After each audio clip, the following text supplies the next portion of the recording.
Now, as we can see, things are really heating up around the world, and we can see the deep state, the neocons, the central bankers, they are really pushing their agenda all over the world, not just in Syria, but everywhere. They want this war very, very badly. Now, we can see right now that there are reports that they're making plans in respect to Kim Jong-un.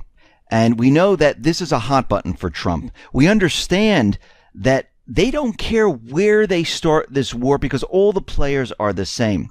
Now, we see that they're trying to have Trump make a decision on options with North Korea. We know that the USS Carl Vinson, the strike carrier group, is on its way into the area. We understand that the missile systems have been placed in South Korea. We understand there was a drill going on in South Korea with a huge tank brigade, a lot of soldiers. And guess what? Every time there's a drill like that, they normally end up leaving the equipment there for another reason.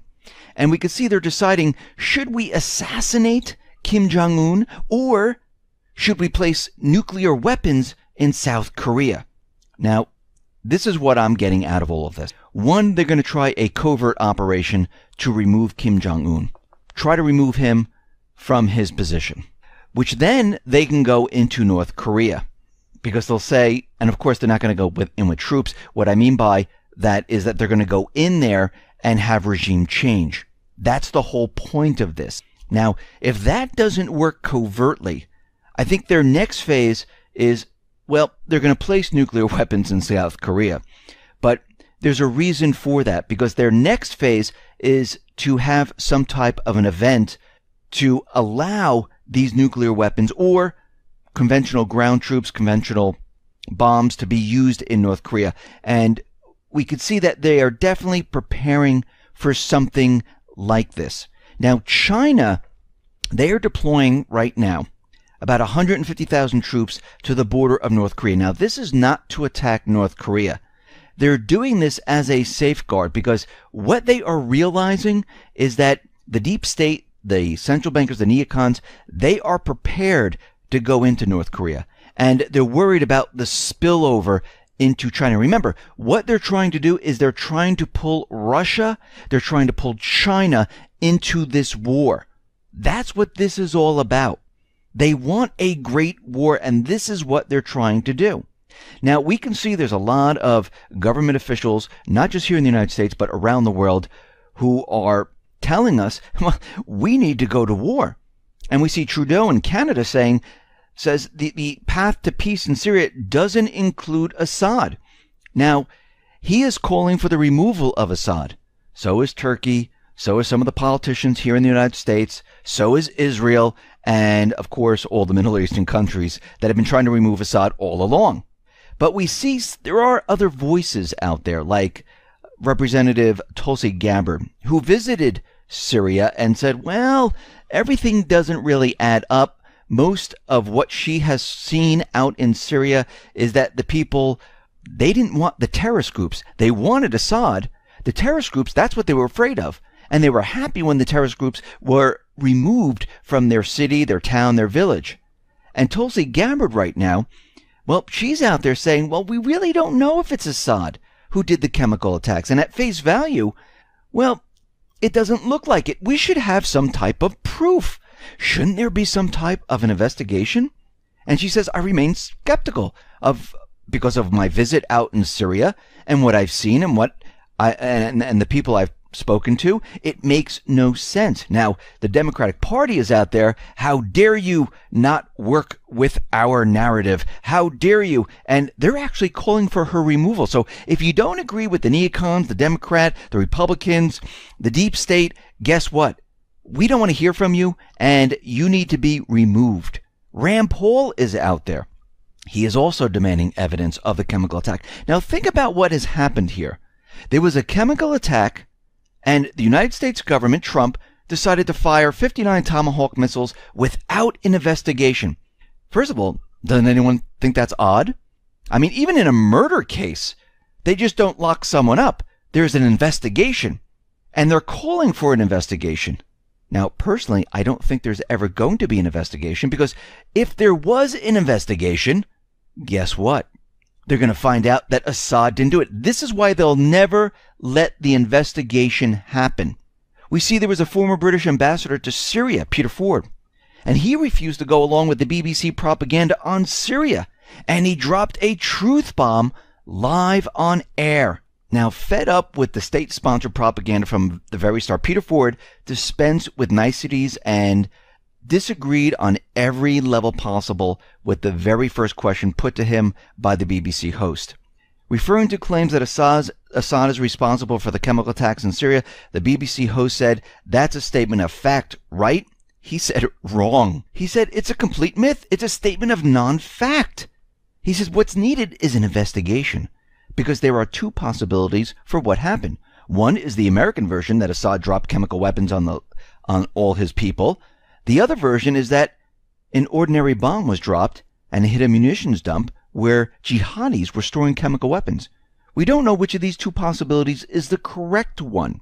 And he said, "I don't leave my brains at the door when I examine a situation analytically. I try to be objective. And based on previous experience, including Iraq, we can see that we cannot take at face value what the so-called intelligence experts tell us when they have an agenda. Remember weapons of mass destruction. There were no weapons of mass destruction. WikiLeaks is out there saying they have proof that the U.S. orchestrated chemical weapons attack in Syria. Well, we've looked at the situation, and we know that this was a false flag. We're looking at all the evidence, and there needs to be an investigation. Russia is also saying, prove to us that Syria gassed their own people. Just show us the proof. Don't show us the victims, pictures of victims, because that is not proof. Show us the link that they actually did this. So far, the Sun article about all these canisters in front of the hangars, that turned out to be false. As of right now, the United States government central bankers has produced no evidence whatsoever that a gas attack even happened. Nothing. McCain is out there, and he's saying, well, Trump hit the airbase. It really didn't do any damage. Jets are flying once again. This is not a good signal. We need to bomb more. We need to go in and invade Syria. Now, the Trump administration, they are demanding Russia to stop supporting Syria right now. And we can see that Tillerson was supposed to meet with Lavrov and Putin, and it looks like that meeting might be called off right now. Now, Israel, they were notified ahead of time of Trump's Syria strike. And we can see right now that Israel is very involved in all this. A lot of it might be orchestrated by Israel. We also see about this document that was exposed yesterday, and Reuters published it, and many other news organizations published it, about Iran, Russia, Syria, about all of them together with Joint Operations Center. And it turns out the Russians are saying that, I don't even know where you get this, there's no such thing as a Joint Operations Center. And in one section they said, there's a part where it says the United States is crossing a red line. And if they cross this red line, well, we're going to have to react. And they're saying that we never use these terms. These red line terms, they come from the West. Israel says it, United States says it, and many other countries use this, but Syria, Russia, Iran, they never say these type of things. Now, what we're learning is that this document is completely fake because, number one, there's no such body as the Joint Operations Room, and the context appears to exist, nor has it ever existed according to any source dating from the beginning Russian involvement in the civil war in September of 2015 in Syria. And we can see right now that this whole thing is completely fake. Now, what happens a lot is intelligence agencies like Mossad, MI6, the CIA, they create these things and they put it out there. And a lot of times what happens is they make it look good, they make it look real, and they put it out there to push their agenda. And this is what we're seeing right now. Now, Turkey is out there, and they're making the statement that a no-fly zone could have prevented the Assad chemical attacks. Now, here we are already. They're preparing, and it's all the same zone. They can call it a stabilization zone. They can call it a safe zone. They can call it a no-fly zone. This is what they always wanted. Now, Turkey is making the push. We know that Tillerson, Trump have been pushing for these zones. And we can see right now, this is what they really want. They want to separate Syria. And they're going to be pushing out a lot of fake information. The intelligence agencies will then forward this information to the corporate media. The corporate media will put it out there. We see that they're pushing the idea that Assad is now using phosphorus. He's using napalm as terror weapons. And of course, this is something that the United States would do. This is something that the terrorists would do and have the terrorists do. This is something that Israel has used in the past. They have used phosphorus weapons. And we see right now that they're really pushing this agenda. And what they're trying to do is they're trying to build this case. And what Trump has done at this point from all of this is he got rid of the whole entire Russian collusion thing. He placated the deep state. He placated European NATO members. The mainstream media is going along with him. Is this part of a plan within a plan? Is he part of the neocons? It doesn't really matter at this point. Who really cares? Because he's going to do whatever the deep state wants. He's not going to do what the people want. The people didn't want war. The people didn't want to go into Syria. The people didn't want any of this. And what we're seeing right now is that either the deep state has something on him, they're blackmailing him, or he was always part of this entire operation. But we need to understand something, and we need to be very clear about this, is that the deep state never gave up control of what was going. Yes, we had an election. Yes, we said, okay, we want Trump or we want Clinton, and Trump won. Does that mean you actually had a choice? No, because the deep state, the central bankers, the neocons, they were always behind the curtain. They were always calling the shots. That never changed. And I think people in their minds, they thought that it has changed. It never did. And what happens is these leaders always bow down to them one way or another. Now we're getting information that there's another red line. And if Assad uses barrel bombs, of course, phosphorus is okay, napalm is okay. But if he uses barrel bombs once again, like they said in the past, which he never really did, that was all fake, phony, and false. What they're going to do is they're going to strike more into Syria and most likely try to go to Congress and try to have them vote on war. Now, these are the scenarios that I think might happen. Now, what Trump has done right now is he is getting Congress to ask questions. There are certain individuals in there that saying, shouldn't we have an investigation before we declare war on anyone? And why were we even there? Now, there are others in Congress, like neocons, Democrats, those who work for the deep state, the central bankers, who just want war. War, war, war, let's do it. So it looks like right now, before we go further in Syria, there should be some type of vote in Congress to declare war, because the president cannot declare war.